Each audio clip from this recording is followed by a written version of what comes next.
For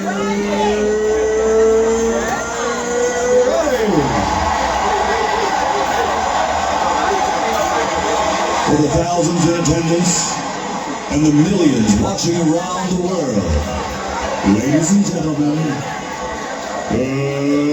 let's get ready to rumble!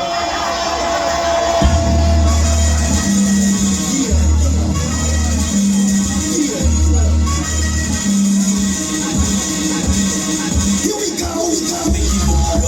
Make you look easy, you look too good, make you look so easy, effortless.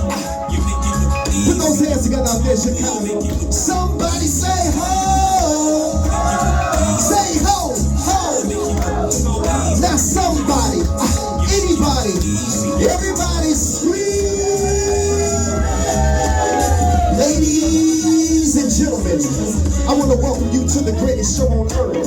First, let me start with a short introduction. I'm your host and MC, and since I've been grinding on this stage for over a decade, some have called me the king of poetry, but I'll be the lyrical life artist. Getting high off this verbal narcotic, Mr. Sellout, spoken words, new balance, Mr.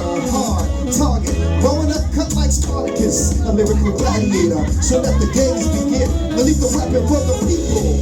My shield be my pad and my sword be my pen. I got amongst men with enough power to resurrect the whole hood. With the flow so effortless and just put those hands together, y'all. Easy, you look too good, make you look so easy. Effortless. We gon' turn up the Johnny, y'all in the car. Somebody say ho! Say ho! Ho! Now somebody, anybody, everybody scream! I want you to hold this mic for me for a minute. Can I get my stuff on for a little bit? Hey!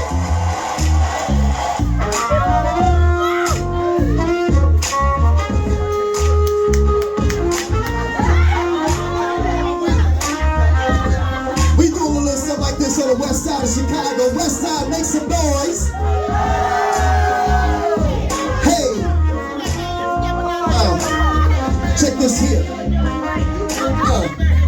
I did my first gig writing verses on pyramids. Sacrifice for a sister named is ISIS.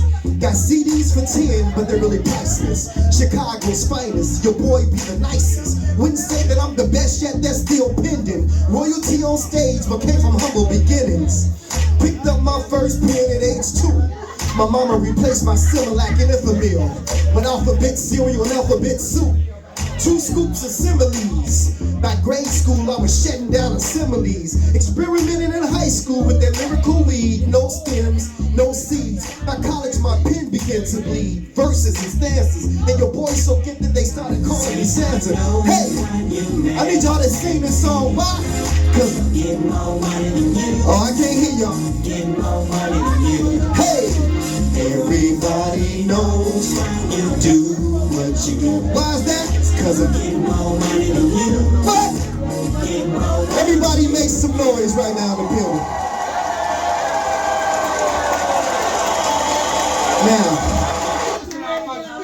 Now check this here. Sister Johnny told you my story before I got up here about how I lost my 15-year-old son to cancer. He was diagnosed at the age of 13. He went through chemotherapy, he went through surgeries. And on September the 3rd, 2008, we lost him at 15 years old from a form of cancer called osteosarcoma. So let me share my testimony with y'all real quick. This is called EGO. This is an acronym for easing God out. That's God. Wow. Hey God. Good. All right. Where you at? I've been looking for you. Seems like you've been avoiding me or something. And I've been searching for you for years with no answer, just anticipation. And I've been going through this transformation, but every time I call on you, God, it's like I get put on hold. And they say that you hear all and that you see all, but seems like you ain't never available when I call. See, I remember it was January 91. I had just left Simeon's Martin Luther King ceremony speaking. I wasn't feeling too well that day. Little did I know that all the while, my appendix had been leaking. And where were you, God? Just when I thought nowhere to be found. And if it wasn't for my son's mother convincing me to go to St. Bernard's Hospital that night, Blaq Ice wouldn't be here with you at End's Pad right now. And where were you at, God, that morning when I went to work, and when I got to 123rd and Kessie, right by the cemetery, this lady ran the light. The last thing I saw, family, was headlights. A 3-car collision that damn near took my life, but where were you, God? And where were you at, God, when my mother was stricken with cervical cancer? She's been going to the Kingdom Hall, serving him since before I was born, and we both called on you, and you still didn't answer. Come on, God, this is my mother. Tell me, is this how you treat all your sons and your daughters? And where were you at, God, that day my son died? I sat there at the University of Chicago and I watched them come back twice. You could have intervened, you could have saved his life, but where were you, God? And where were you at, God, when... Okay, my son, I've heard enough. Now I know that times for you have been rough, but son, where's your faith? Seems like you only seek my face when you need me, for I am a full-time God, my son. Do you really believe in me? Well, if so, then you would know that I am the creator of the universe. All that you see from the highest heights of heaven to what you have discovered beneath the earth. See, I am the God of Abraham, Isaac, and Jacob. I am the God of Moses, Lot, and David. I am the one who made Solomon wise. I put Noah in the ark before the waters could rise. I gave Samson the strength to destroy the Philistines with no eyes. I am that smooth stone that David slung that smote Goliath in the head. The cracks that crumble the walls of Jericho, the same one that rose Lazarus from the dead. I am the blood of the lamb of the doorpost that kept the children of Israel safe from harm. Even the staff in Moses' right arm, and he gave me the power to split the Red Sea in half. Shall I go on?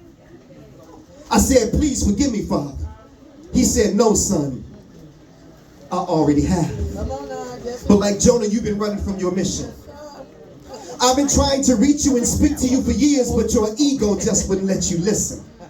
When your appendix was spreading poison through your body, I was the voice that spake to your son's mother, warning you. And do you remember what you promised me, my son? Yes, Lord, I do. I promise you that if you allow me to make it through, then I'll return my life over to you. But what did you do? You continued to play. So I spoke to you again in the form of a 3-car collision, but I allowed you to walk away that day. And have you ever asked yourself the question why the accident was by a gravesite? I was showing you that the road that you were traveling on ended at the cemetery if you didn't change your life. But you still didn't listen. And as for your mother's cervical cancer, I am the reason why your mother's cancer is in remission, and I know your son's gone. But his body was sick, so I relieved him of his pain and I called him home.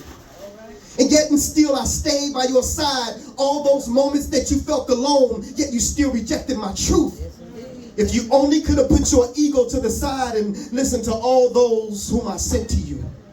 Lord, you mean to tell me while all the while I was waiting to hear from you, you were sending me messages through all those whom I rejected? Yes, my son, this is true. And instead of focusing on the guides, submit to the truth that you find inside.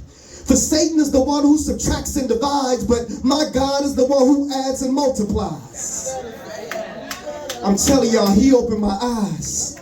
And so to those of you who can't accept the truth, because your ego won't allow you to accept who the truth is coming through, take this as a lesson. Because God just ain't using these pastors today, because asking some of these pastors questions is just like asking blind men for directions. But it's the truth that counts. And in this case, my ego just wasn't my ego, but my ego was easing God out. That's that piece, y'all. Now listen.